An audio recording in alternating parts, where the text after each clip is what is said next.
Welcome to the Gaggle, where we challenge and, if necessary, destroy media narratives. I'm George Samueli. With me today, of course, is co-founder of the Gaggle, Peter Lavelle. So, Peter, this is our live stream, our Monday morning East Coast time, very, very early Pacific time, our live stream.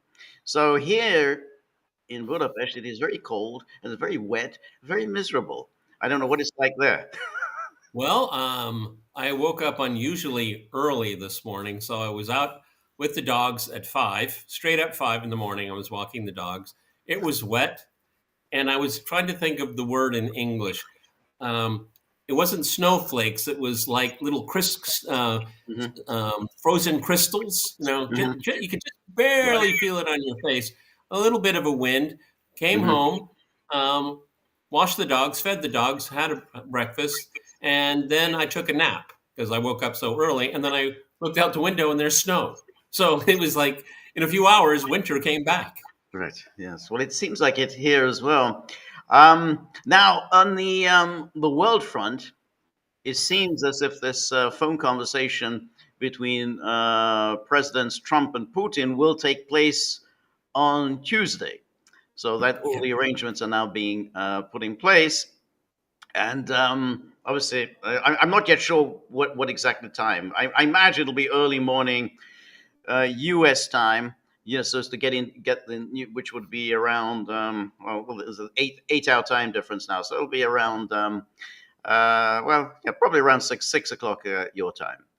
Uh, Yeah. And I do my recording at 4 in the afternoon. right, So yeah, you're gonna miss it. I'm But screwed. but Yeah. on the other hand, we'll be able to discuss it on Wednesday.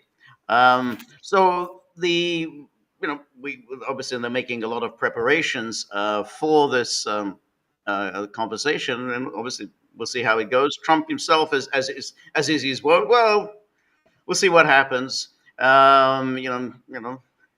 We may be able to end it. We may not be able to end it. We'll give it a shot. Anyway, but over the weekend, Steve Witkoff and Mike Waltz gave some quite interesting interviews on the Sunday talk shows, and maybe worth looking at. Oddly enough, Marco Rubio never seems to say anything very interesting. I always think, well, should we feature Marco Rubio? But he never really says anything terribly notable, Well, other than speak on behalf of the president. his style, he's smooth, but you're right. Very He smooth. doesn't say much. No. And so let's take a look on over here. Then, first of all, let's take a look at Witkoff. And he was on Face the Nation. We go now to President Trump's special envoy to the Middle East, Steve Witkoff, who joins us this morning from Miami Beach. Welcome back to Face the Nation, Ambassador.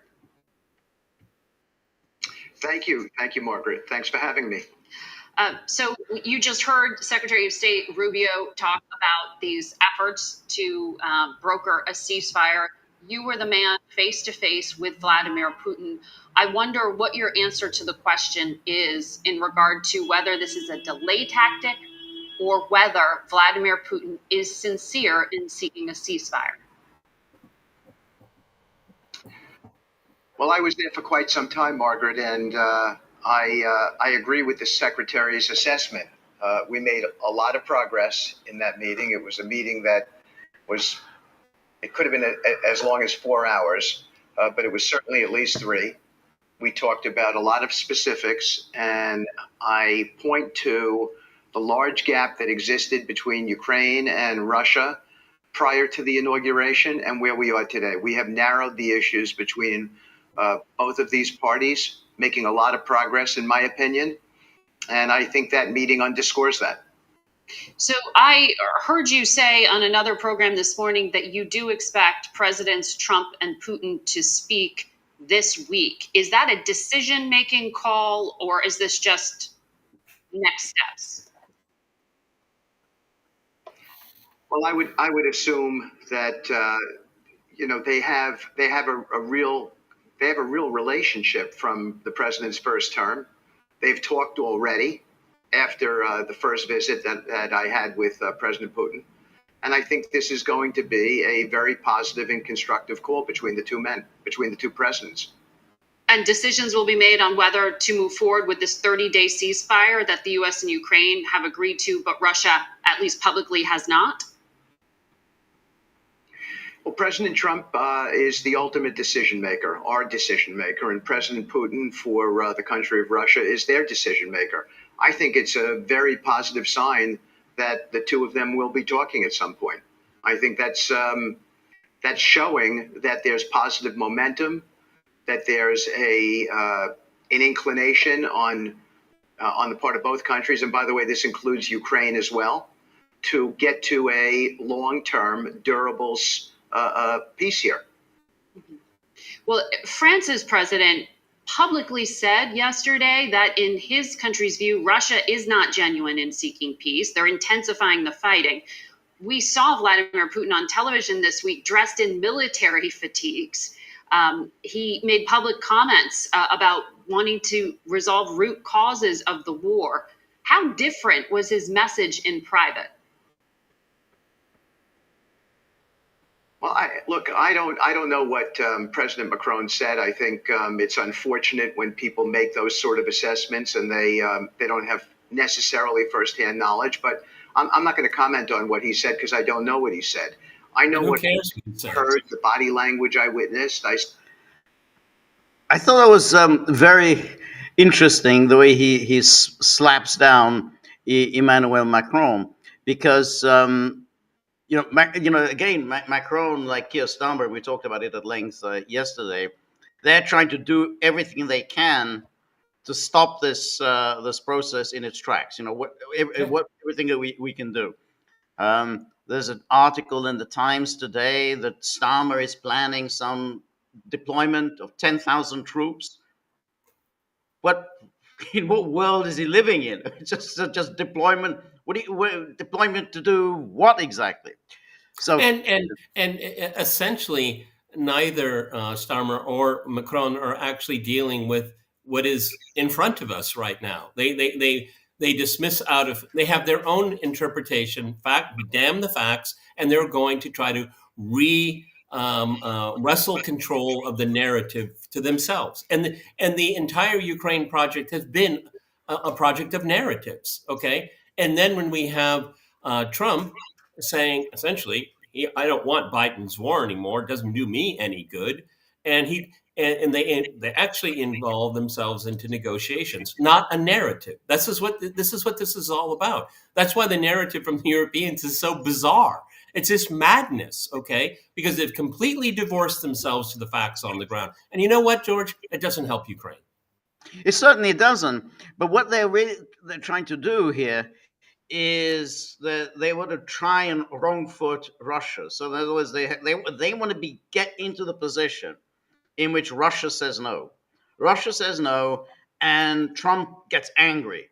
I mean, that's the way they're thinking about, well, how do we impose more and more conditions so that Russia will have to say no? And then, hey, this is President Trump's peace plan, and Russians have turned down. They've shown Trump the back of their hand, and we know how sensitive Trump is to anyone being disrespectful. That's the way they're thinking. All the more so, George. Let's flip the script. What if the Russians said yes, parenthetically? But don't believe them. Okay, I mean, it's hopeless.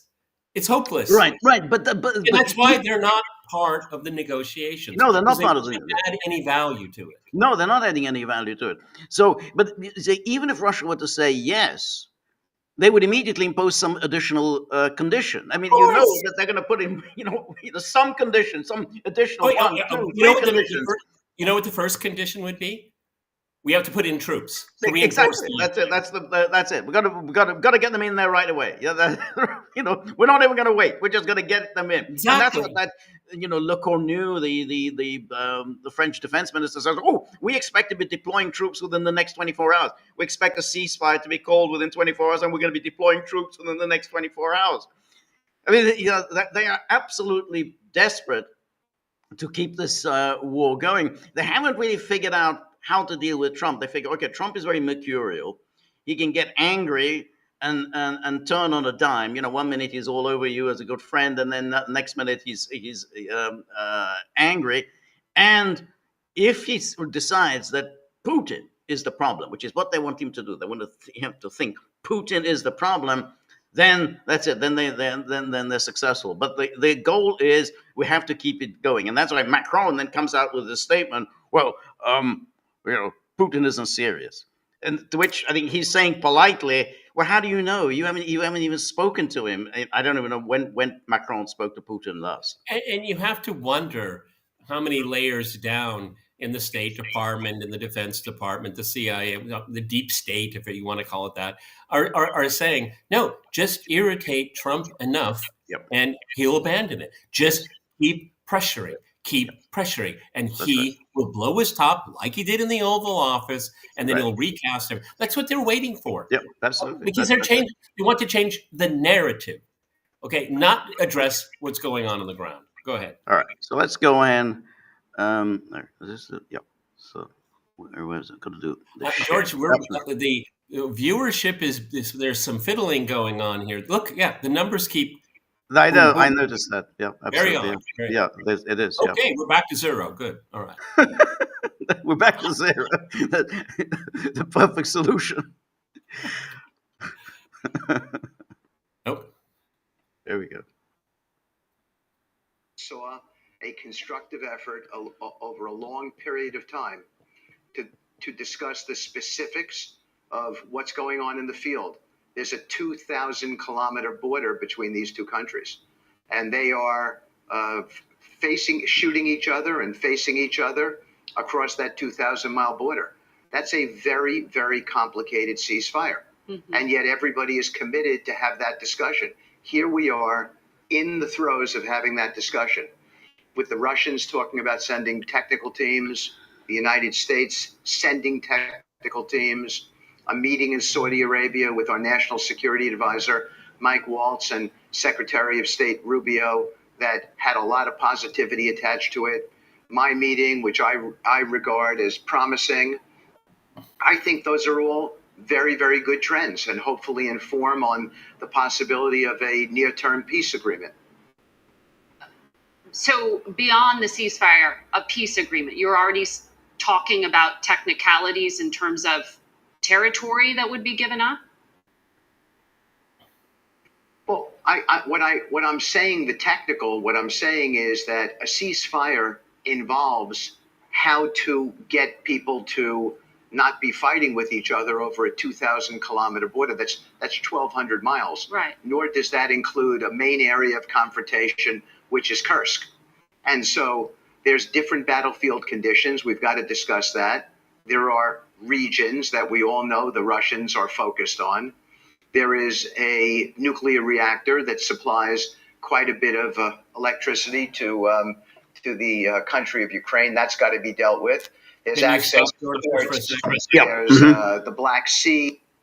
So it's the Zaporozhye nuclear power plant. It hasn't been generating any energy since 2022. Okay, so it's essentially offline. The Ukrainians destroyed a dam further up north that supplied the nuclear power plants, thus it had to be shut down. Russia is not going to give it up. It's going to keep it. And there are already plans on creating a water supply for it. This is just another Zelensky canard. Okay. Mm-hmm. Great. All right. That's right. Oh, and it's under Russian control, obviously. Okay. Yes, it is under Russian control.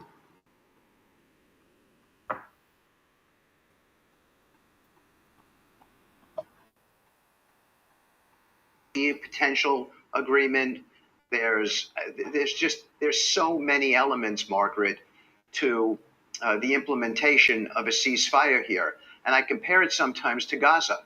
Gaza is a finite, defined space as compared to the battle where the battle is being fought in Ukraine, Russia. Mm-hmm. So this is a much more complicated situation, and yet no one's throwing their hands up in the air. What they're doing is they're digging in, and everybody is committed, all stakeholders, including the Europeans, to doing everything we need to do to get to a successful resolution here. You mentioned Gaza. Disagree with the latter part there. what specifics you are looking at when it comes to relocating the 2 million Palestinians in Gaza. In the past, you've mentioned Egypt, you've mentioned Jordan. Are you talking to other countries at this? Anyway, this is yes, this is on Gaza, that which is not what I want to talk about now. So let's go straight on to okay, let's. To Ukraine now. You were in This is Mike Waltz. this week meeting with Ukrainians crafting this so-called 30-day ceasefire. Vladimir Putin basically rejected that, saying he wants a long-term peace deal, but this one didn't work. So what's next, and will there be a meeting between President Trump and Vladimir Putin soon?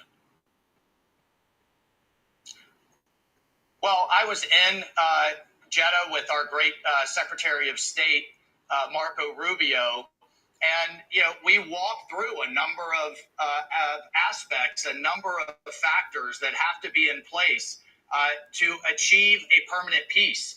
A fundamental aspect of the approach here from President Trump is that this has to be permanent.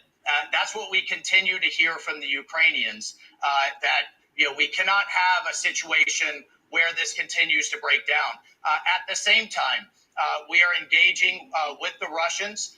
What we heard from President Putin was that he will absolutely consider a ceasefire. There are some other things that he would like to see that President Trump's national security team is considering over the coming days. So this back and forth diplomacy is ongoing, as the NATO Secretary General just said this week. Only President Trump could have broken this logjam. Just think where we were a few months ago. I mean, we were literally this far apart, and we are now driving both sides together to achieve a permanent peace, stop the killing, stop the bloodshed that is on the battlefield with thousands of people being lost today. And what I find so interesting about the criticism is, essentially the criticism is we should just continue open-ended warfare, which has devolved into trench warfare, a meat grinder of people, national treasure, munitions, with no end in sight. President Trump's determined to end it, and we're having to deal with both sides to do that. Sean Hannity from Fox News laid out to you what he thought a deal would look like. He said rare earth minerals deal, a component that keeps U.S. involvement and a presence in Ukraine, maybe European troops. Ukraine will not be part of NATO, and parts of Ukraine heavily populated by people from Russia, maybe the Donbass region, would go to Putin. You agreed with that, correct? Is that the plan? Well, those are the components of negotiations that have happened before in 2022 and even before then. This is going to be some type of territory for future security guarantees, the future status of Ukraine. We've talked about, as Secretary of Defense has said at the NATO Defense Ministerial, that a pathway, a permanent pathway into NATO or permanent membership into NATO for Ukraine is incredibly unlikely. And that's not just from the United States. We're just running out of time here. That's from a number of other countries as well. So those are all the components, Martha. We know the components. There is a deal that will be had here, and we are talking to both sides to figure out how we can get both sides to the table and settle diplomacy and stop the killing and stop this war. I have to say, this is extraordinarily annoying. Why is she interrupting him? He's the national security advisor. Give him the time. And then she keeps interrupting him. Well, we got, we're running out of time. Well, who cares? He's talking about, these negotiations, a kind of important subject. I'm sorry if your ads are going to be delayed by 30 seconds, but this is kind of important. Well, we're running out of time, as if it's some guy on the street. Well, we don't have time for this lengthy discourse. Well, also, George, he's not saying what she wants to hear. Okay? Right, exactly. She's very annoyed by that. What's interesting, everyone, Waltz isn't my favorite guy. I'm kind of indifferent to him. I'll leave it at that. Okay, I'm kind of indifferent. But he used the word all of the components. Where'd you get those components, Waltz? Those are all Russian components. Okay, this has been on the table for 2 years. Okay, actually, you could even go back to Istanbul in many ways. So it's for me, it's interesting how they're kind of coming around to the Well, yeah, but core it's a different issues. administration. But it is a different. It's not they are coming around. It's a different team that's in power Yeah, now. yeah, but, he said, they were this far apart now. Like, at least they're Right. the bones of contention are being identified. That is progress. But Okay. no, absolutely, it's a progress. I mean, they've drastically changed the Biden administration policy. I mean, the Biden administration, which is, well, we're just going to keep fighting until the last Ukrainian. I mean, that's it. Whatever it takes, for however long it takes, and whatever. So now they've moved along and saying we need to bring this thing to an end. That's the most important. Well, all the more And so, George. therefore, we're going to have to make compromises, and he's already spelling out the basis of the compromises. All the more so, George, that with identifying the components, as he said, it makes it even more frustrating because at the end of the day, unfortunately, it's the Trump administration that will probably walk away from it. Okay, and they need a lot more diplomatic finesse, negotiating finesse, because that's Kravitz, right? I mean, you're not going to sell her, okay? Essentially, what Waltz has to do is he has to sell it to the American people and to the establishment. That's part of his struggle. It's not because what he's talking about. It's plain as day from the Russian side. This is nothing new. It's new when it comes out of Washington. Well, it's new because it's a new administration, and Trump has said, and he said it pretty much from the beginning, from 2022 on, he intends to bring it to an end, and he's now doing it. Now, we don't know whether he is going to see this through and how this is going to play out. But he did promise that he would change the Biden administration policy. So he's now laying out, what would be acceptable to not the American side, but to the Trump administration side. That's really going to be an interesting question, whether because Trump is mercurial, and so the question is, what would he accept? And we'll see with the conversation. Well, and also, George, it's what the Russians will accept. I mean, that's Right. new. No, that's right. But then, if the Russians don't accept it, then the war goes on. If the war goes on, then we're back to the Biden policy. That means we're just going to continue. So where we are now is at least we're talking about the possibility. For the first time since the spring of 2022, the possibility, that's 3 years, of bringing it to some kind of a conclusion. The odds have to be against it. I mean, you'd have to think that the odds are against it. But nonetheless, it's a major change in the talk from Washington, and obviously people like her and Margaret Beckett, they're very unhappy about all of this. Yeah, because neither one talk about peace. No, that's why. That's right.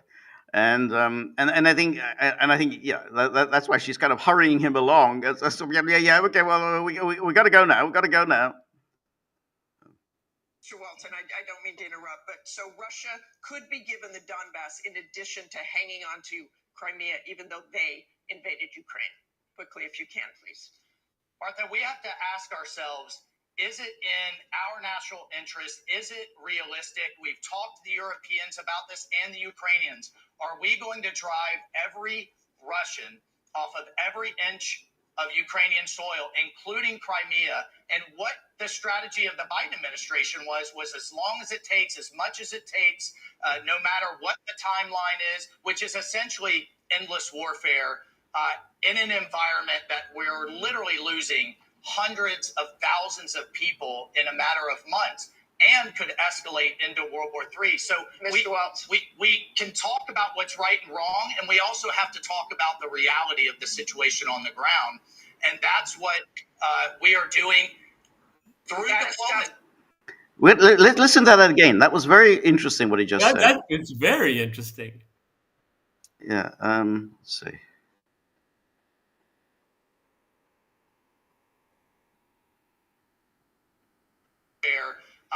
in an environment that No, we're literally no. losing hundreds of Go a bit further back. invaded Ukraine. Quickly, if you can, please. Martha, we have to ask ourselves, is it in our national interest? Is it realistic? We've talked to the Europeans about this and the Ukrainians. Are we going to drive every Russian off of every inch of Ukrainian soil, including Crimea? And what the strategy of the Biden administration was as long as it takes, as much as it takes, no matter what the timeline is, which is essentially endless warfare in an environment that we're literally losing hundreds of thousands of people in a matter of months and could escalate into World War III. So Mr. Waltz. we can talk about what's right and wrong, and we also have to talk about the reality of the situation on the ground. And that's what we are doing through diplomacy, through shuttle diplomacy, through proximity talks. And it astounds me how that is criticized. It astounds me at how that is criticized. Well, Mr. Waltz, you're talking geopolitics. You're not talking hackery. You're not talking BS hackery. Okay, that's why Martha Gratitude, she can't comprehend this. Oh my God! Correct. But it was an amazing thing. She's interrupting him. He's saying something kind of really important. He's saying how this new administration is abandoning the policy of the prior administration, and we're now defining a very different national interest from our predecessors. That's something important. You don't interrupt when somebody's saying important. If it's just saying banalities, what I did with my dog this morning, George is right. Here's something important. George is right. I mean, George, let's use 1945 as a benchmark to today. How often do you see someone of that stature announce a radical change in foreign policy? Very rarely. Right. That his appearance was historic. Right. Okay. Right. Exactly. Because the criticism of America, and rightfully so, is it's always a continuity. I mean, Jimmy Carter, human rights matter. I mean, for young people, you won't understand it, but we're going to interject human rights into it, and that's soft and furry, and that's a good idea. It didn't change anything. Okay, right. It was a talking point. Okay, right. What Waltz is talking about is geopolitics. That's materially different. It's very different than what he's saying. Well, he says we can argue about the rights and wrongs, but sure. There's no point to it. There's no point. We have to ask what is in our national interest. And he said that, what is in our national interest? Is it in our national interest for this to continue? And he's saying, obviously, it isn't. So he's announcing a major change in policy. I mean, it's obviously we've already known about this, but it's implicit. Now he's saying something explicitly. And again, keep in mind, Waltz was very hawkish. He worked for George W. Bush. He worked for Dick Cheney. He was in the Dick Cheney Pentagon. And he's basically, even from the start of, in 2022, he was very hawkish all the time. We got to get everything to Ukraine. Like Marco Rubio. As was Marco Rubio. So he's made a very, very dramatic change. And this Raddatz, she's just interrupting him as if somehow he's saying something really irrelevant and uninteresting. Hey, you're using up our time. We've got whatever pharmaceuticals to sell, and you're using up important time. So I thought that was really interesting. It just says what he said on that with Sean Hannity was very interesting. So he always manages to reveal something interesting. But there you could see that there's a basis. There's a basis for negotiations.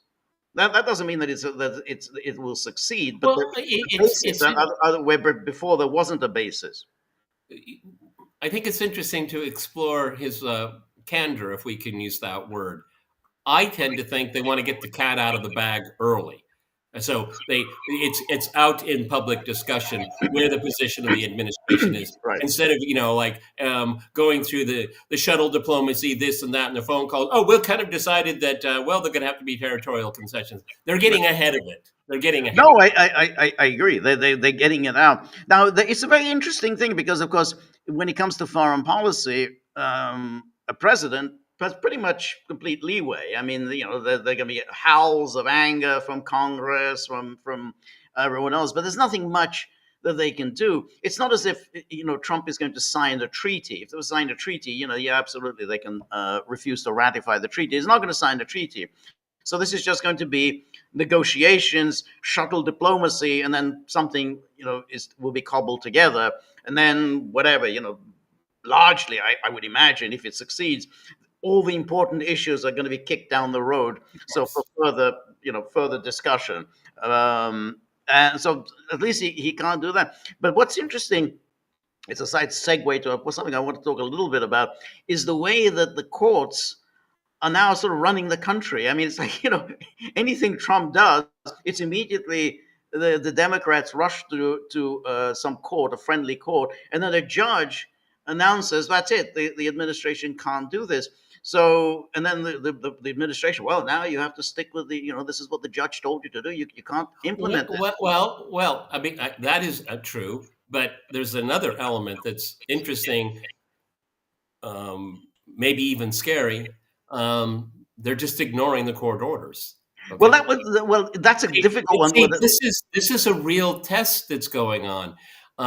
Do I like that these activist judges are doing what they're doing? Of course not.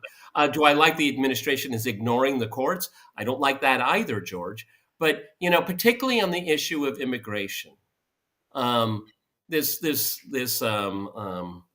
what's his name? Mahmoud Khalil, yeah.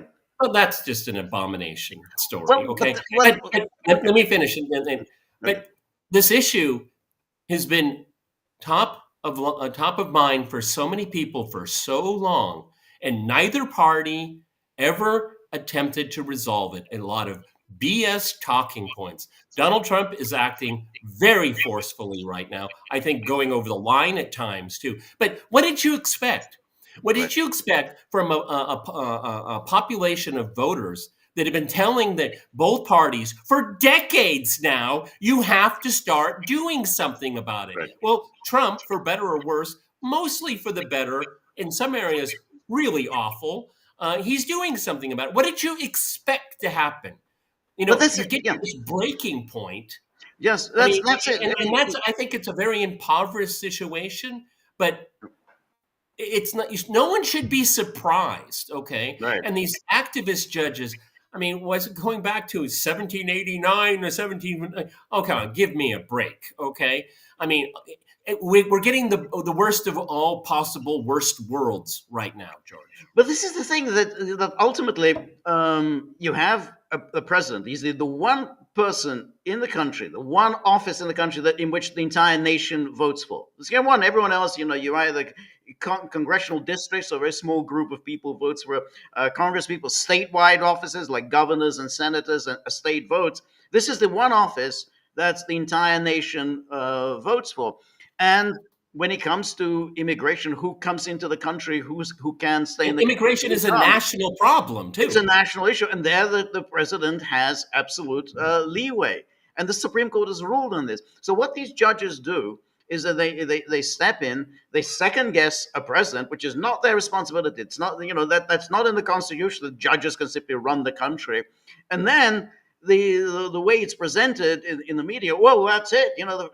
That's it. The president can't do anything. He can appeal. He can go to another judge, but there's nothing you can do. Sorry, it's up to the judge. And then maybe another judge will overturn this judge, or maybe not, and then we'll go to another judge. So in other words, the last say on everything is judges. So what's the point of having elections? What's the point of having a president if it's judges who are going to decide everything? But this also puts into focus the legislative paralysis. So Trump is a hard ass on immigration. Anybody surprised by that? Anyone?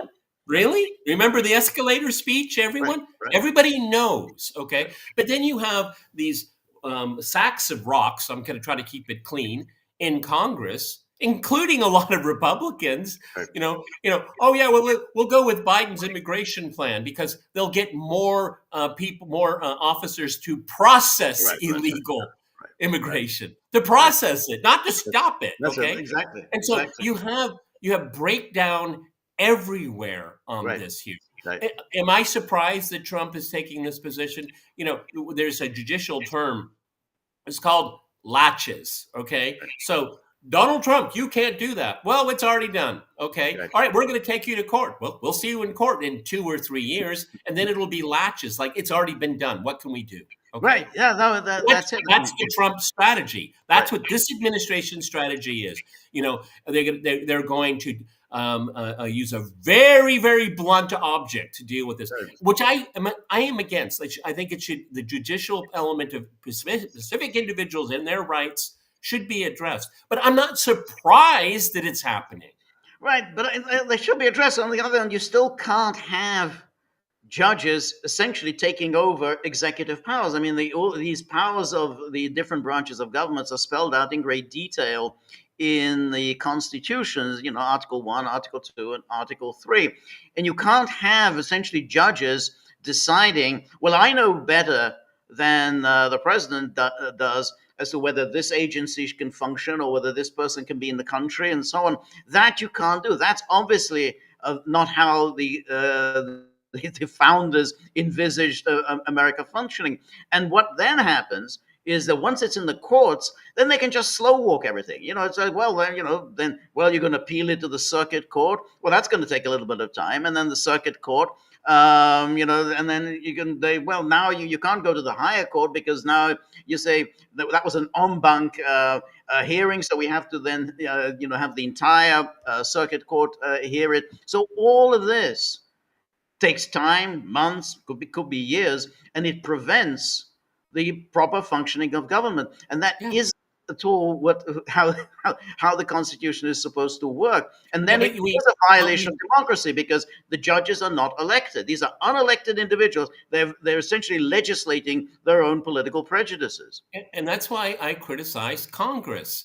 Okay, this is something that they have refused to deal with because you have the Chamber of Commerce and you have all these other people, even the likes of Elon Musk, it crosses the board. Okay. Right. Oh, it's terrible. They break the law and all that. But then, it gets very muddled. Okay. Because there's a lot of people, a minority, obviously, they want this unbridled illegal immigration because they profit from it. The majority are against it and they don't, they suffer from it here. Right. So but I think, across the board, we have institutional failure. Okay. Yep. And let me stress, I am not surprised Trump is coming out of the gate because he knows, his people know that they're going to be challenged left, right, and center 7 days of the week. But they're going to say, go ahead, do your best, okay? Right. Because, for a lot of people, they're saying this is finally something that we've wanted to happen. Now, how they're doing it is a different question. Well, but the point is that, again, you'd have to then across the board. Right, but that's the thing is here, it's the judges. I mean, the judges are stepping in. Now, ultimately, it will have to be the U.S. Supreme Court. I mean, the U.S. Supreme Court must realize that the entire judicial system of the United States is being abused. They know this perfectly well. You got these justices, and they're sitting there, and they have to step in at some stage and say, you cannot do this. You cannot go in, because you don't like what Trump does here. You can't just rush into your favorite courtroom and your favorite judge and put a stop to it. It is up to the Supreme Court to make a determination on this. And one way you could do it is making clear that one judge cannot just simply legislate for the entire nation. The way it says, well, it's a nationwide block that I'm putting on. Hey, you're just in this tiny little district, and now you're declaring national policy. I mean, it's nuts. You can try. And it's up to the Supreme Court to step in and bring this thing to an end. The courts can try to do it, but they will fail. They will fail. And broadly speaking, very, very broadly speaking, immigration is is under the purview of the President of the United States. And I said that during the Trump 1.0, and I said that also during Biden administration. Okay? I don't change my position. Okay, because Biden refused to enforce immigration law. Trump is doing it on steroids. Okay? It's very funny. And he's taunting the courts. He's taunting them. You know why? Because public opinion is on his side. Right, but the courts are ruling against him, and I guess basically that has to be brought under control. So you're right in that when Trump first of all made his during his first term, and he said basically we're banning anyone coming in from the following countries. And the various courts ruled against Trump initially. He won eventually in the Supreme Court, but initially the courts ruled against him. Everyone cheered on when the courts were ruling against Trump. Oh, fantastic! They're bringing legality. That's it. But then when basically the federal government stepped in and said, the Supreme Court stepped in and said, immigration is within the purview of the president. Then, of course, there were howls of protest against Trump and the Trump Supreme Court. But when that same Supreme Court ruled in the Biden's case, you remember when Biden said, hey, if the federal government says people can come into Texas, it's not up to the Governor Abbott of Texas to say we're just going to put a wall there preventing people from coming in. The state government cannot second guess the federal government. Same Supreme Court ruled it. They were consistent. Exactly. They said, we've ruled in Trump's favor when he was president. We're now going to rule in Biden's favor when he's president. That time, then, of course, all the liberals were cheered on the Supreme Court. So again, there's no principle at all in this. They're just cheering they're cheering these courts on because they're ruling against Trump. But it's not other things as well. It's not just immigration. It's trying to end these various agencies. This is their resistance. Okay. Right. And a recent poll, I heard it this morning. I don't remember the polling agency, but the Democrats are now polling at around 26%. I don't know if you came across that. Okay. This is where we get a case where the Democrats are, they have 20% back. If look at a policy, they support everything that has 20%. Okay, it's lose, and lose. Okay, there's some commentators that come out and said the best thing they could do is just keep their mouths shut. Right. And if Trump's policies are so bad, let them fail on their own. Right. But the more you chime in, the more you lose any kind of credibility. I've never seen. Last time we saw anything like this was when George McGovern lost. No, that's right.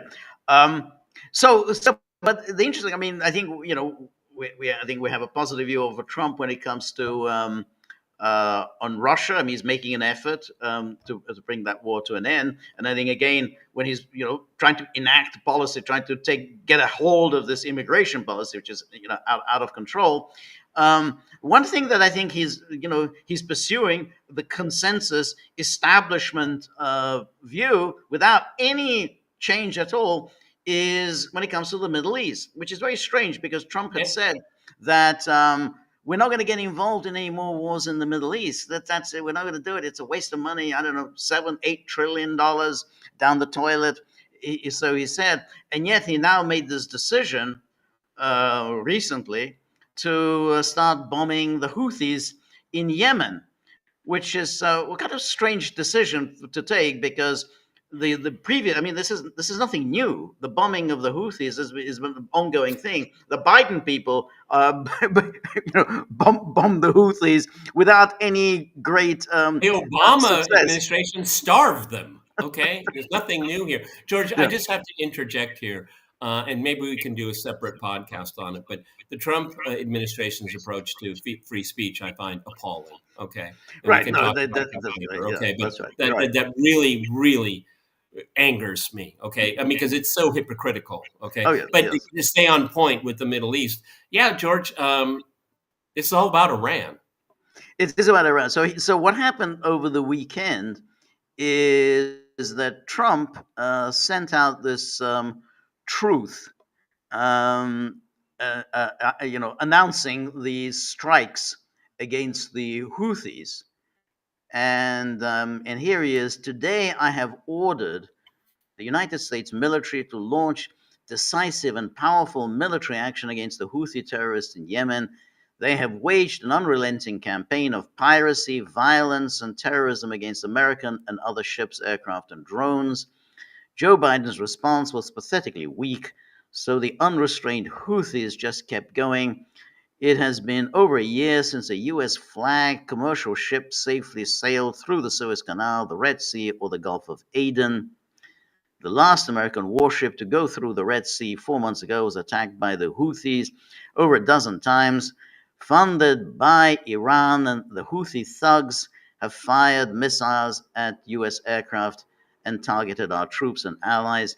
These relentless assaults have cost the U.S. and world economy many billions of dollars, while at the same time putting innocent lives at risk. And then the Houthi attacks on American vessels will not be tolerated. We will use overwhelming lethal force until we have achieved our objective. The Houthis have choked off shipping in one of the most important waterways of the world, grinding vast swathes of global commerce to a halt and attacking the core principle of freedom of navigation upon which international trade and commerce depends. Our brave warfighters are right now carrying out aerial attacks on the terrorist bases, leaders, and missile defenses to protect American shipping, air, and naval assets and to restore navigational freedom. No terrorist force will stop American commercial and naval vessels from freely sailing the waterways of the world. I think he goes, yeah. To all Houthi terrorists, your time is up and your attacks must stop, starting today. If they don't, hell will rain down upon you like nothing you've ever seen before. To Iran, support for the Houthi terrorists must end immediately. Do not threaten the American people, their president, who has received one of the largest mandates in presidential history or worldwide shipping lanes. If you do, beware, because America will hold you fully accountable, and we won't be nice about it. Well, are the Houthis threatening the American people and the I don't think they're president of the threatening the United American States? people. But again, the problem, and obviously, there's the threat against Iran. He ends on Iran, and we talked before about this threatening letter he sent to Khamenei about he wants to sign a new denuclearization deal with Iran. Oh, really? Yeah, exactly. But the thing with the Houthis is, why would he think that he will be any more successful than Biden was? I mean, it's like it isn't that difficult to have enough artillery there to start lobbing shells against ships. I mean, they're quite selective. They're not just randomly attacking commercial shippings. They're very selective. They're attacking ships destined for Israel. They're attacking warships. And I would imagine they're going to keep doing it. Now, of course, Americans can invade Yemen and try to take out the Houthis, but I don't think Trump really wants to go there. I mean, that's going to be, if anything's a presidential killer, then invading Yemen and trying to fight the Houthis in Yemen, that is going to kill his administration very, very quickly. Yeah. Where is this coming from? The Houthis, their approach is that because of what is the genocide that is being committed against the Palestinians, that they will not stand back. They, as a group of people that control a state, they feel that they're fulfilling their obligation as a member of the United Nations to step up. And they've warned about this. They've talked about it. When the ceasefire, quote unquote, ceasefire came into effect, they stopped. Okay, they kept their word. This is all about Iran.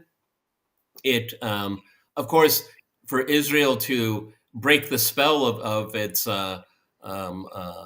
travails dealing with its immediate neighborhood, adding to it with American help is what Netanyahu certainly wants. This is what he's wanted ever since he's been in high politics in Israel. We remember when he was at the United Nations, okay? And it's never changed. It's always the same policy. They're trying to get Trump to back Israel in assault on Iran. I have said since October 7th that for many parties in the region, this is an opportunity, I say that in air quotes, to solve all problems all at once. And the one that takes it most seriously is Netanyahu. That's right. They're taking it very seriously, but of course it's going to be very difficult because Ridiculous. I mean, if you want a quagmire, right, Yemen's exactly. a great place to start. Because I don't think Trump is planning on invading Yemen. That's not a great idea. And attacking Iran will be kind of a fairly pointless exercise, and will lead to all kinds of problems in the Middle East. So Trump is really just sort of issuing these threats against Iran, but they don't really have any credibility. I mean, he keeps insisting, well, what people are afraid of me, so when I issue a threat, then people pay attention. But that's what he says. I mean, you can just say that, but that doesn't really mean anything very much. Bringing hell onto Yemen, they've been living in hell for a good part of 2 decades. Yeah, so, I mean, exactly. what else are you going to do? That's right. He's been going mass starvation. Right. I mean, they've been there. They've done that. Right. That's right. It's hard to see what more that he can do. Again, he is threatening Iran, but I don't think he knows exactly how to get any kind of an agreement. The Iranians are just going to dawdle. They're in no hurry to come to any kind of an agreement with Trump, because first of all, they don't really. They think, hey, you're the guy who walked away from the last deal, and now we're going to sign another deal with you. So that is going to happen.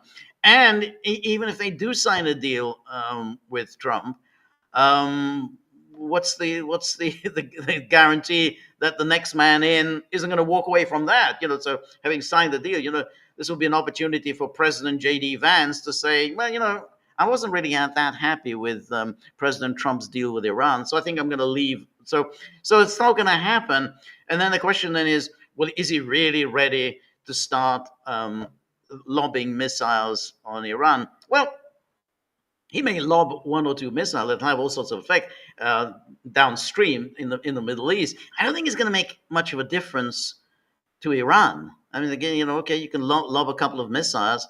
It's not going to, I mean, he lobbed a couple of missiles into Syria. That didn't seem to make any difference. So it doesn't do anything, just lobbing a few missiles. You can invade, but that's a very difficult undertaking. I wouldn't advise invading Iran, big country. So I don't know what exactly a few missile attacks are going to accomplish. Well, I think that Trump should be very wary sending the USS Harry Truman into those waters, because all you have to do, sinking a ship of that size is really hard. It's so big, okay? Right. But you can disable it quite quickly. What is its purpose? Is to launch aircraft, okay?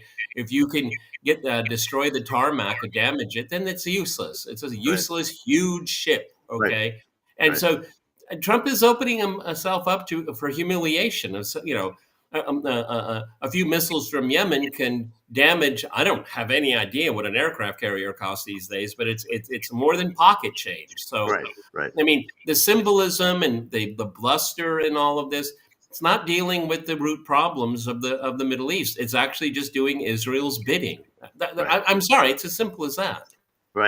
Right. No, that's right. But that I think is clearly not going to change. I mean, I think he's now clearly wedded to Israeli policy. He's going to stick by Israel. Well, in George, I mean, this whole approach towards Yemen, I mean, the Obama administration, it just said Obama wasn't truthing it. Okay, it was the policy. I mean, one of the things an article I read many years ago on antiwar.com, good people over there, that the Pentagon forgot to charge the Saudi Air Force for refueling their planes on a daily basis to bomb Yemen.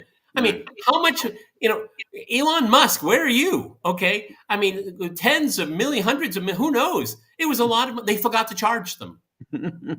That's how cavalier Obama was about this. Though it never made the front page. Never made the front page. And then when 60 Minutes did a story on it about, the tragedy of Yemen, didn't even mention U.S. involvement. It was like the U.S. is not, this is just happening in a vacuum somewhere far away, these poor people. No mention that the United States was involved. But the strange thing is that here's Trump, who's I think getting pretty decent publicity, not from the mainstream media, but he's getting I think is doing something quite popular of trying to bring this war in Ukraine to an end. Yes. He goes as I'm the peace president. I said I don't like wars. I'm talking about human lives, sparing hundreds of thousands of young men. So getting some good publicity there. And then he does this with the Houthis. Now, the one thing about the American public, they do not want to get involved in another war in the Middle East. I mean, a lot of the support, initial support, going all the way back to 2015, was we don't want to get involved with another war in the Middle East. So when you start attacking Houthis, again, the public is going, who are the Houthis? Yemen? What are we doing in Yemen? I mean, what's because Iran. Nobody cares about that. So, and once you start issuing it to Iran, you better be careful. It's not going to be nice. I'm not going to be very nice to you. Then I think the public is going to be feeling, where is this going? We're going back to the Bush-Cheney era. You're dragging us in to another war in the Middle East. It was Iraq then, now it's Iran. I've asked you this before, maybe, it's good to revisit it. But George, you just can't help but have the inkling that, Ukraine, for some reason, just is the exception. Right. Everything else is more or less continuity. Right. Venezuela is there, the preparing for war against China. Right. I mean, the only thing that's just supporting the genocide, the only thing that's different is Ukraine, which I commend. You and I spent hundreds, thousands of hours on it, which finally an administration is going in the right direction, at least trying. But everything else seems to be like continuity to me. It does. I don't know. You have to think there's something deep within his psyche or his experience or whatever, in believing that Russia is basically on our side and that it's to the advantage of the United States to be on the same side as Russia, and that whole Biden Democrat Soros view that Russia is the enemy and that we got to put everything else on the back burner. We got to address the Russia problem. He's against all that, and I think that there is a fundamental difference. Those people, those Democrats, the Soros crowd, for them it's Russia. That they've had Russia in their crosshairs now for a long time. Long before predating even Putin's Munich speech. But Trump, I think, doesn't think. I think maybe you can put there's some racist view in saying he believes that somehow European peoples should stick together, white people should stick together. I don't know. He's never said that, but maybe there's some idea that Russia is part of the West and there is an alien group elsewhere. I don't know. But Russia has always been consistently believed that we shouldn't have bad relations with Russia. Russia's not stealing American markets. Okay, right. They're really not competitors in many ways because they don't really touch each other anymore. Right.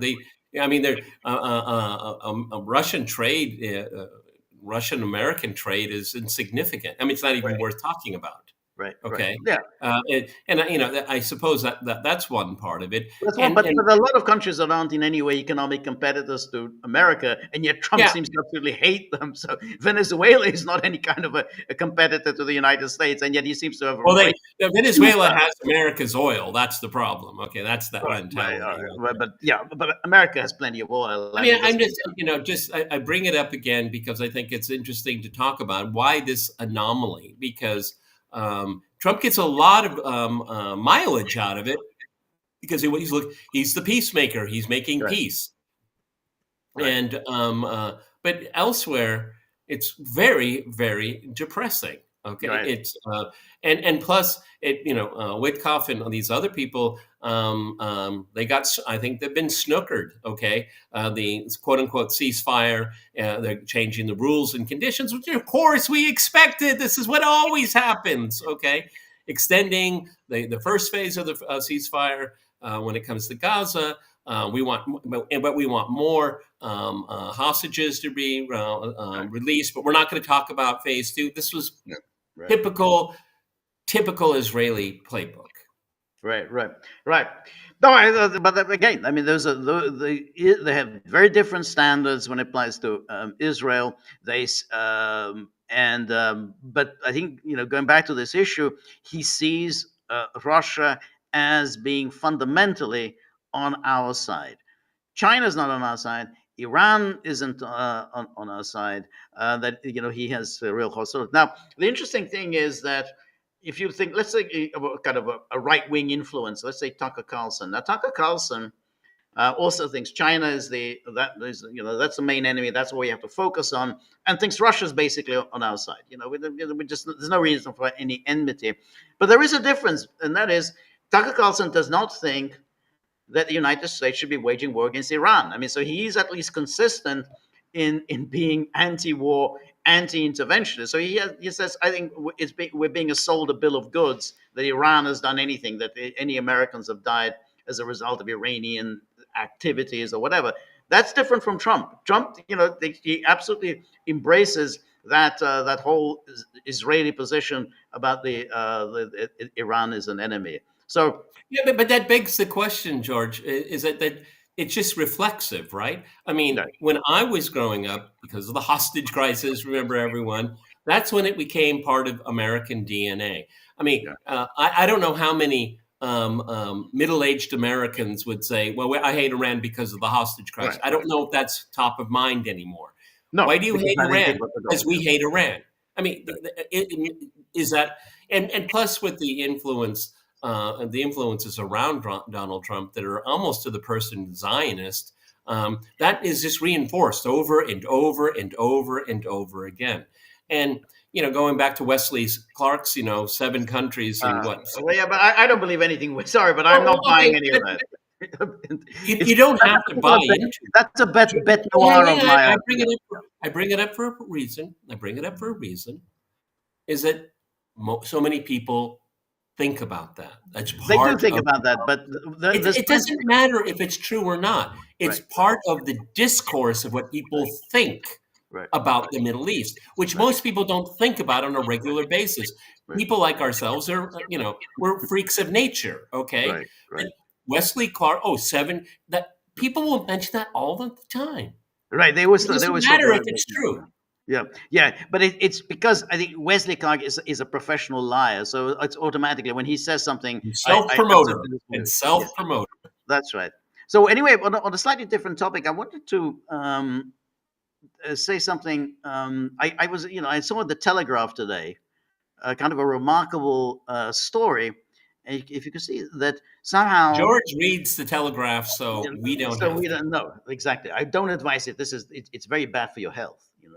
It's like if you want to maintain a good complexion and a good digestion, don't read the Telegraph. But the Telegraph declared that somehow in Europe there are these massive pro-EU anti-authoritarian demonstrations. I know you're looking a bit puzzled, and so let me just show you this amazing article that has appeared in the Telegraph. Well, given the description, if that's a recipe, I don't think it tastes good. Go ahead. Yes, it doesn't taste good. So here it is. Protests against pro-Russian leaders sweep Eastern Europe. I didn't know there were pro-Russian leaders in Eastern Europe. Yeah, neither did I. Even the headline throws me. I know. I thought large rallies took place in Hungary, Romania, and Serbia. And so here we have hundreds of thousands took to the streets in Budapest, Belgrade, and Bucharest on Saturday for separate pro-Europe and anti-Russian protests. at least 50,000 people marched in Hungary to demand an end to Viktor Orban's 15-year rule. So right away, when I read this, I'm puzzled. He's a democratically elected leader. He won an election. How can you just demand an end to his rule? I mean, there's going to be an election next year. You can vote him out, but the idea you hold mass demonstrations, I demand he leave office. And he's a four-time winner, right? Four-time winner. You win 4 landslide victories. I demand you leave. While Serbia saw its largest anti-government rally in recent history, and thousands in Romania demonstrated in support of the European Union. You're reading this, wow. The Brussels people were busy. That's right. I guess they're clearing the checks from USAID. That's exactly, and that's an issue that comes up in this article. So then it says, in Budapest, Hungarians came out in force against Mr. Orban, considered Vladimir Putin's closest ally among EU leaders. Ally, again, they just put these things in. Considered by whom? In favor of the surging pro-Europe opposition Tisza party led by Peter Magyar. And then they call it, those who cheat on their own nation should end up in the dustbin of history, the Magyar. And then Mr. Magyar has pledged to create a stronger Europe, bring an end to what he views as an entrenched system of corruption, and called on Hungarians to form a broad coalition against Mr. Orban's government. This really excited language from the Telegraph. And then he says, and so then I looked at the AP story, and look at the headline. Hungary's Orban facing opposition surge. It's surging. Promises crackdown in speech laden with conspiracy theory. Please don't tell us what to think. That's the important. The AP doesn't tell us what we're supposed to think in this headline. Surging opposition, speech laden with conspiracy theory. And then it says, Hungary's populist prime minister vowed to rid his country of those he claims work for the interests of foreign powers, saying in a conspiracy theory-laden speech that his right-wing government will eliminate a global shadow army that serves the European Union and the liberal American empire. Okay, I'm not going to give it away. I see the 2 paragraphs. I'm not going to say what he's really talking about. And shame on AP for not addressing it up front. Now, George is going to go through the next paragraph, and then we're going to talk about it. That's right. Meanwhile, tens of thousands gathered in central Budapest in a show of strength against the long-serving prime minister and in support of a new political force that aims to bring an end to Orban's rule and his economic system in the elections next year. They didn't mention that he's been brought back to power 4 times in a row. That's right. So what is this conspiracy-laden speech? Right. So he did mention very specific things in his speech, but the AP doesn't come forward and speak about it. Maybe I shouldn't give it away, and we're going to go to the next slide. Maybe it'll be mentioned there. No. They never said that. These are just wild conspiracy theories. And then he goes, Magyar supporters stood in the rain Saturday as the opposition leader pledged to bring an end to what he views as an entrenched system of corruption, and called on Hungarians to form that. They look down and exploit the Hungarian people, stun and divide them, and turn them against each other. So, and then isn't that exactly what Mr. Magyar is doing? Yeah, exactly. Now, I don't know how he's going to fare, but there've been these golden boys before who somehow emerge, and the media report are very excited about them, and then they fade out in the election. So we'll see what happens in the election next year. But I wouldn't be surprised if he fades out as previous golden boys who are going to take on Orban faded out. So it says here, earlier in the day, Orban told a group of several thousand. So here first of all, we had the tens of thousands, but here it's only several thousand select supporters. So they're select. That his government in the coming weeks will uproot media outlets and other organizations that have received funding from abroad, and compared such groups to insects. Yes, well, I mean, he's addressing USAID because we know who you are. That's right. Okay, yeah, I mean, That's right. the sweet taste of revenge. Okay, because these people have been his nemesis Right. for years and years and years. And again, the AP is very shameful here. It's the Soros That's right. organization, Open That's right. Society, and they've Right. been peddling their garbage Right. for decades, and one of their favorite targets in Europe, or their favorite target, Right. is Viktor Orban, a very popular 4-time elected prime minister. That's right. That's right. Exactly. But notice all the language, the Orban, the regime, bring to an end Orban's rule. So an unsuspecting reader assumes he's somehow a dictator, that he's, this is just a dictatorial rule. And that these are poor young people just out there demonstrating to bring to an end to this dictatorial rule. And then, it says, we will dismantle the financial machine that has used corrupt dollars to buy politicians, judges, journalists, pseudo NGOs, and political activists. We will eliminate the entire shadow army, which, of course, is precisely what they did. And then it says here, Orban, in power since 2010, has used the March the 15th celebration. March the 15th is the day the Hungarians celebrate the uprising against Habsburg rule in 1848, which eventually was, of course, crushed thanks to the Russians stepping in and bailing out. And the Russians were given no thanks later. Russia got no thanks from Austria. So a few years later in the Crimean War, Austria provided no support at all to Russia. But in the end, it worked out well for the Hungarians because it led to the creation of the dual monarchy, in some 10 years' time. So, but this was put down thanks to the Russians in 1849. But as I say, the March the 15th celebration in recent years as a podium from which to launch increasingly hostile harangues against the EU, to which Hungary has belonged since 2004. This is AP. It's harangue. One man's harangue is another man's speech. Okay. Exactly. He has often compared the bloc to the Soviet Union, which occupied and repressed Hungary for nearly 5 decades in the 20th century. How do they get to 5 decades? I mean, I don't know. It's 4 decades, but all right, they want to say 5 decades. Yeah. Oh, it's the 80. It's okay. Yeah. All right. And pledged to occupy the halls of power in Europe. Now, after the inauguration of President Donald Trump, the Hungarian leader has accelerated his long-standing efforts to crack down on critics such as media outlets, civil rights, and anti-corruption groups, which he says have undermined Hungary's sovereignty by receiving financial assistance from international donors. Which is all factually true. All factual.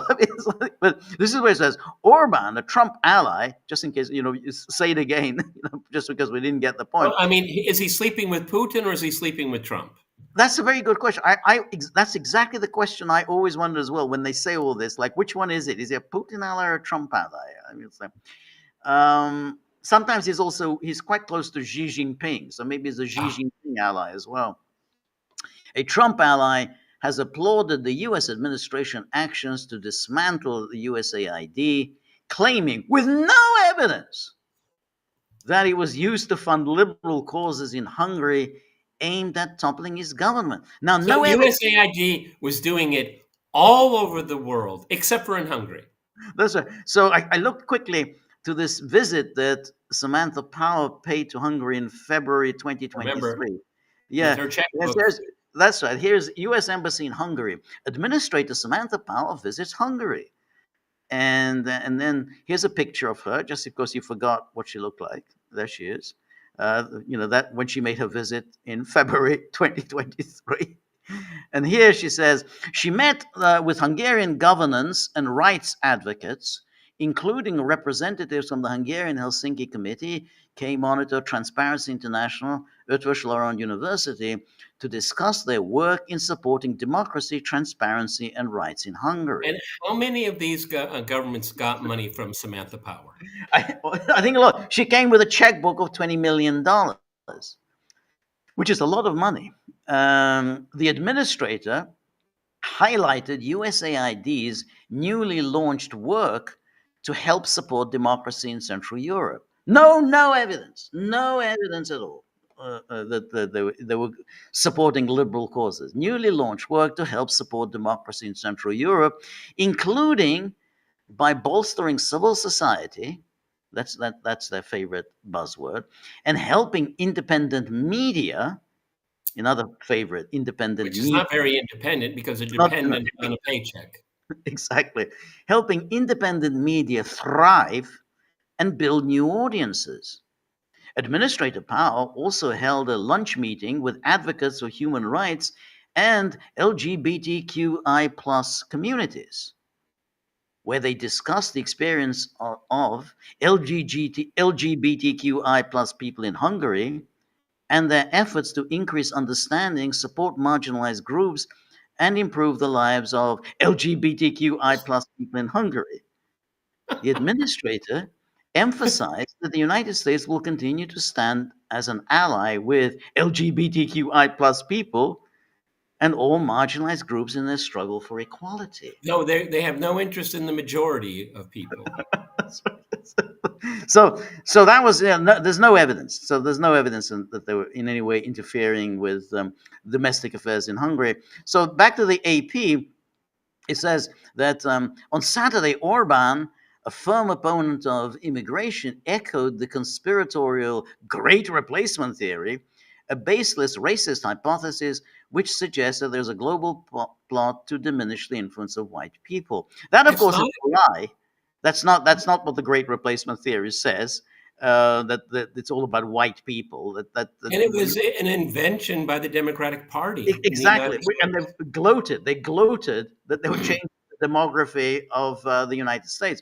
And then it's interesting. They quote Orban, who precisely goes against what they just said. The global plot to diminish the influence of white people. Does he use the word white? He says the battle today is actually being fought for the soul of the Western world. The empire wants to mix and then replace the indigenous people of Europe. So it's looks about the indigenous people of Europe. It doesn't say white. With invading masses arriving from foreign civilizations. So that's what I'm saying. There's nothing here about the white people. And then in another baseless assertion, he also claimed the empire that has provided economic and military assistance to Ukraine as it fights off Russia's invasion, in fact, seeks to colonize the embattled country. That's baseless. That's absolutely baseless. Yeah, well, I get that minerals deal has nothing to do with colonizing Ukraine. No, or BlackRock, or all that land that's been bought up in Ukraine. That it's not about colonization. It's baseless. The instrument of colonization is war, and again, Hungary. Orban says basically we're not going to accept Ukraine in the EU, and he explains why. Because it's going to be extremely economically damaging, particularly to countries such as Hungary, which agriculture is an important part of its economy. Everyone, Orban, when he uses the term "the empire," he's referring to the EU, not to the United States. Okay. Right. That's right. That's right. Well, exactly. I think the empire, particularly, he doesn't really talks that much about the United States, and particularly not about when it comes to Trump. Anyway, so we're back to the Telegraph. It says, meanwhile, in Belgrade, up to 325,000 people descended on the Serbian capital, marking a climax of long-running anti-corruption protests that have upended the Balkan country in recent months. The near-daily protests were sparked by the collapse of a railway station roof in November that killed 15 people. It galvanized anger towards Alexander Vucic's Russian-friendly government with corruption and a cover-up of unsafe. So Vucic's position on Russia collapsed the roof. Exactly. Exactly. I'm trying to get the causality here.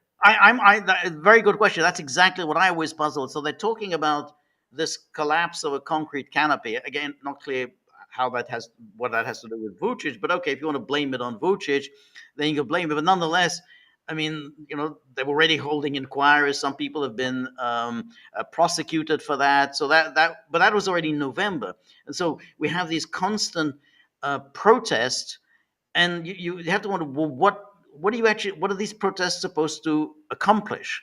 I mean, in Serbia, basically the public schools have not been functioning now for months. Universities have not been functioning for months. I mean, there are no classes, schools and universities, and with a view to what? And because but that's really what's going on. And so everyone that reports this in great delight, but the fact is that obviously these mass protests, somebody is organizing them. They don't just come along spontaneously. Somebody's been organizing month after month of these protests, to the point where there are no classes, no schools, no universities, and every few days, yes, there's another mass demonstration in Belgrade. Everyone, keep in mind that Serbia, on a very regular basis, like clockwork, holds elections. Right, exactly. Okay? And elections have consequences. It creates governments like they have now. Now, if you want to, I mean, in a sense, this is a fundamentally well-funded anti-democratic process in play. Exactly. That's right. That's right. And then I thought, okay, they say 325,000. So this is an article from Le Monde, and again, Belgrade's historic day of anger. Hundreds of thousands of Serbians protest for laws and justice that work. The country's authoritarian president always is. Wow, up front. He's always an author. They're always authoritarians. Alexander Vucic was the protesters' main target at the large anti-corruption demonstration, and then again, anti-corruption. That's their buzz now. That's right, exactly. Following the fatal accident at Novi Sad train station, and then reminiscent of those that led to the fall of former dictator Slobodan Milosevic in 2000. Because, George, there were a lot of train stations collapsed in 2000. You know that. That's exactly. Which, of course, was organized and funded entirely from abroad. I mean, there's no secret of that. That was all reported extensively, of how much money poured into Serbia for that coup against Milosevic. Belgrade experienced a historic day of anger. This is Le Monde on Saturday, March the 15th, in an atmosphere made electric by provocations from the government. Okay. Hundreds of thousands of Serbians. So let's say 100,000 according to the police, around 300,000 according to an independent counting organization. I love this, the independent counting organization. But the Telegraph went with 325,000. So, poured into the streets of the capital to demand justice in the fifth month of what is the most powerful and longest running anti-corruption protest movement ever since seen in this Balkan country of 6.6 million inhabitants. I'm not quite sure how they got that number. That seems a very strange, a small number. I think that they are undercutting it. It's more like 8 million. And then Saturday's demonstration was reminiscent of those in the 1990s. This is the glory days of the color revolution, the glory days of U.S. Well, they were still writing the manual. That's right, exactly. That was the manual. I mean, that was the. Oh yeah, that is the template. Yeah. That is the template. That's the one they did. That one when they overthrew Milosevic, and they immediately applied that in other countries, in Ukraine with the Orange Revolution, and they did that in Georgia. They did that in Kyrgyzstan. And so all day long, students joined by Serbians of all ages and so on. And then they say, on the eve of the demonstration, the president sharply attacked the movement, calling it a color revolution led by foreign agencies, an effective rhetoric in Serbia, which has a strong pro-Russian current. In recent No, it's an effective rhetoric which doesn't have an anti-Russian current. That's right. That's exactly.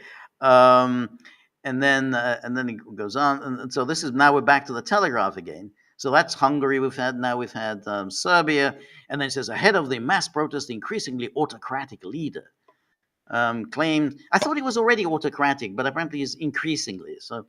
Claimed that there would be an attempt to overthrow him, calling it an imported revolution, And then the Kremlin officials have also accused the West of orchestrating the rallies in Serbia in an attempt to oust Vucic, who has been president. A rent-a-crowd is so common in that part of the world. Okay, Of course, because you pay people, you just give them a sum of money, and they show up. I mean, that's a few bucks that goes a long way. And then Western governments have largely stayed quiet over the protest movement, which has been seen as an attempt to remain friendly with Mr. Vucic to avoid pushing him closer to Moscow's orbit. But in fact, Vucic has generally been very amenable to the Western powers. I mean, he's pretty much done, everything they want, essentially. Everything they wanted. I mean, there's a limit to how far he can go. I mean, he can't just force the Serbs to accept the loss of Kosovo. I mean, that's more than his life is worth. But everything else, he's pretty much done whatever.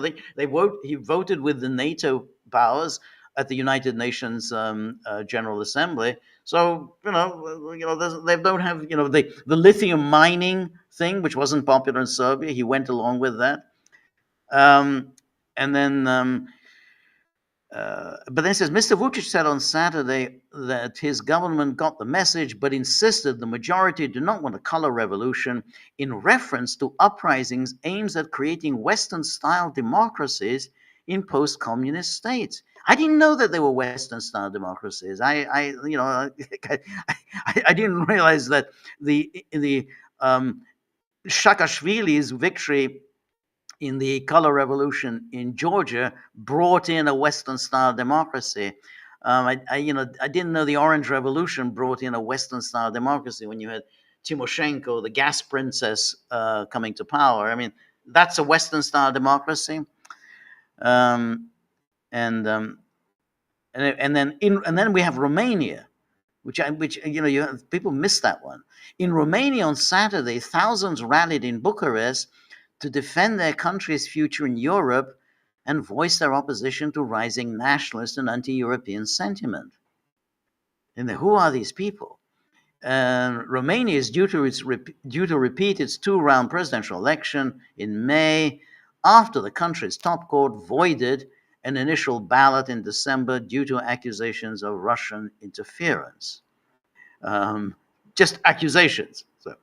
And then we have Ceausescu, and then we have on Saturday the pro-European Romanians formed a sea of blue EU and tricolor Romanian flags, some shouting anti-Russian slogans and carrying banners saying "Unity and respect, Europe gives us rights," or "Free your mind, no to Russian wisdom."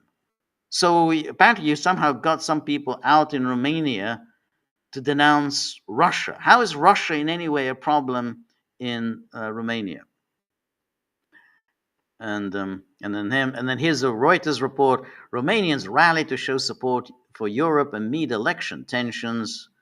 And then again, thousands of Romanians. It's just thousands here. I looked at the pictures. It looked a pretty sparse demonstration. And here they have. The cancellation of the ballot has placed the EU and NATO state at the center of a dispute between Europe and the United States. Ceausescu, who, along with Moscow, denied Russian meddling, has been banned from taking part in a rerun. And then on Saturday, the Central Election Bureau approved 4 candidates in the presidential election and rejected one ultra-nationalist, Diana Shoshaka, if that's how you pronounce it. Looks like, where are we? Let's see.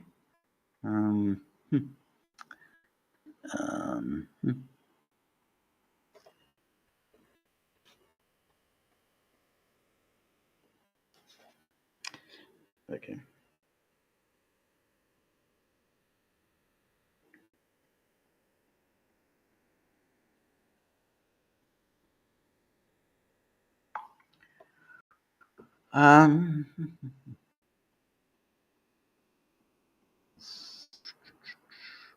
Well, it doesn't look I think either I'm out or I'm in, and Peter's out. Looks like you lost somebody, but I don't know which one of us you can see, and which one of us you can't see. So can you let me know? Can you see me, George, or can you see Peter? Which one of us do you see?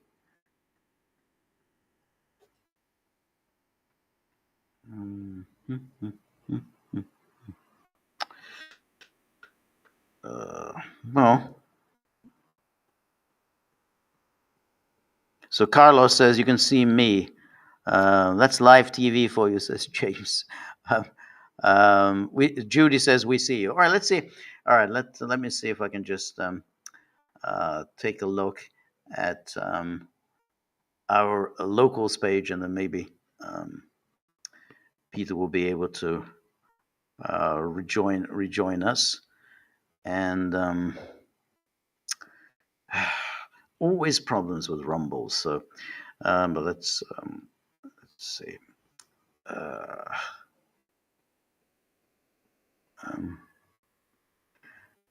It's I don't know. I don't know why it always has this issues. If it's not one thing, it's another. Anyway, so let me say, Summer Petra says, have the Russians ever surrounded any sizable Ukrainian force as far in this war? Not really. I mean, they made a lot of progress initially in the early days of the war when they made their charge towards Kiev, and but since then there haven't been any major encircling movements and destruction. I mean, in I mean, so they. I mean, yeah, basically, I mean, the most progress took place in those early stages of the war. Let's see if can I see then. I mean, in Mariupol, they did surround some of the Azov people, and but that was the most in terms of substantial forces being surrounded. The one in Mariupol. Let me see. I can go back. And NKMRD says, good evening, Gagglers. Watched some interview with Rubio about the Houthi attack that had maybe a few interesting details, but I think he just prefers to stay in a certain role, explain something, but also push for the peace through strengthening. I agree with you. I think that what happens with Rubio is that he's happy to mouth these platitudes that he sticks on safe grounds. He's quite an effective interview subject. He knows how to debate with these these interviewers. But he doesn't say anything terribly challenging. I mean, we looked at Mike Waltz. Mike Waltz, I think, is much more interesting. I think Steve Witkoff was a lot more interesting, but Rubio, I think, is effective on television, but doesn't say anything very challenging. Anyway, MKMRD, thank you for your generosity. And NKMRD says on Bakhmut, such as they never closed their circle. No, Bakhmut was more or less a kind of they took Bakhmut, but it wasn't so much of surrounding it. I mean, it was just a big they besieged the kind of a fortress, and then eventually took that fortress from the Ukrainian forces. So. The Azov Steel, yeah, and came out. Azov Steel was surrounded and eventually, but and the Azov people then surrounded who were in Mariupol in Azov Steel, but a lot of them were eventually released for reasons that are not immediately clear. And the Summer Petra says Bakhmut, they withdrew forces. Yeah, that's right. Eventually, it was just a battle for to take Bakhmut, but it wasn't so much it was surrounded. I mean, it was just they it was a it took a long time to seize. It's like trying to attack a fortress, and so it took a lot of time to seize. Now, so and then all right, and then Judy Hotchkiss, welcome Judy. Very good to see you again. Thank you as always for your generosity and for all of your interesting comments. So Judy says, the case for injunction against birthright comes up at SCOTUS this week. Yep, that's right. That's going to be a very interesting case. They won't rule on birthright per se, but on the use of injunctions that apply nationally. The argument is justices should strictly limit the district judge's orders to block the enforcement of the order only to a much smaller group, the individual plaintiffs in the three cases. So justices should strictly limit the district judge's orders to block the enforcement of the order only to a much smaller group, the individual plaintiffs in the three cases. No, I think that's it. And I think that's where the Supreme Court has to step in, that you really can't have some district court judge who's basically his jurisdiction is in that district, issuing rulings that apply nationally. I mean, it becomes an absurdity. I mean, leave aside the fact that he's an unelected official and that he's decided that he knows better, what's good for the country than the elected president does. But the whole notion that somehow now his decision, based on nothing, I mean, he just makes the decision. He doesn't like Trump. He doesn't like his ideas. Doesn't like these the rules he's enforcing. He just issues a stay of an order, and that's supposed to apply nationally, and no one can do anything about it unless you go to another court. And then maybe this court will do something. Maybe it won't do it. Maybe it'll take some time to make a decision, and then you go to an en banc hearing, and then after that you then take it to the Supreme Court. All of this takes months and months and months, and then ultimately you'd have to say, well, the only people who matter in the United States are unelected judges, because once a judge has put a block on a presidential decision, well, that's it. No one can do anything until another judge decides. So the only way you can do anything about a judge is thanks to another judge. That's obviously a total abuse of the democratic process, and clearly not the way America is supposed to function. So yeah, that's exactly like this in the thing. And here, this is what I was saying, that the Supreme Court needs to step in and make clear to judges that they can't just make these rulings, to extend nationally. They can make a ruling in the case of a plaintiff, and then that can be appealed, just in the specific case of the plaintiffs. But you can't just make a ruling that applies to the nation as a whole. I mean, and the Supreme Court has to step in and do this, and not just allow America effectively to become ungovernable, because it's just going to be up to the judges to make all these decisions. So it doesn't look as if Peter will be rejoining us. So that's it. Anyway, that's a kind of a bit of a somewhat strange ending. We were going well, and then we had the problem. So anyway, here's Melissa Petrovich says, sorry, George and Peter, but you are wrong about the protests in Serbia. You never once mentioned that those are students' protests, and your analysis of Vucic's reign is very shallow and one-sided. Look, let me say this about Vucic. I have no particular fondness for Vucic. If you actually watched my interview with Dragana Trifkovic, which you can find if you join our locals community. If you join the locals community, thegaggle.locals.com, and you'll find this interview that I did with Dragana Trifkovic. We were in fact very critical of Vucic, and we criticized Vucic for basically wanting to keep in with everybody, keeping in with Brussels, keeping in with Washington, keeping in with Moscow, and that he actually has, though he claims that he's pro-Russian, he has he's made sure that arms were delivered to Ukraine, and he voted for the UN General Assembly resolutions condemning Russia. And all of everything you say about Vucic being corrupt and so on, no one's questioning that.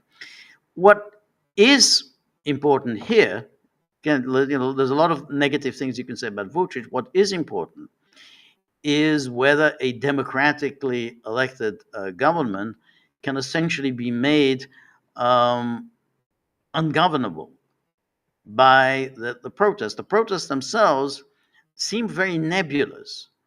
They're just determined to affect a change in government, but there's going to be an election. There'll be an election next year, and you can wait for an election, which is normally how democracies are supposed to function. They're not supposed to function when actually normal civil life comes to an end. There's no public transport, schools aren't working, universities aren't working, the constant strikes everywhere. That's not really how any country is supposed to work. So, if you look at this interview that we did with Dragana Trifkovic, we're very critical of Vucic, and I am very critical. I think Vucic has not been exactly a great champion of Serbia, but I don't think the way of going about things, of essentially making Serbia ungovernable, is right and appropriate for the Serbian people. I think that was our position. So, I take your point, but I don't think that this is the way to go. Anyway, thank you very much, everybody who's joined us. Sorry for this somewhat what's the word? Underwhelming ending. Goran Milas says they're not about changing the government, they're about making institutions to do their job. Well, of course they're about changing the government, and in fact they have changed the government. We lost the prime minister has gone, and of course everybody knows that that's exactly what's going to happen.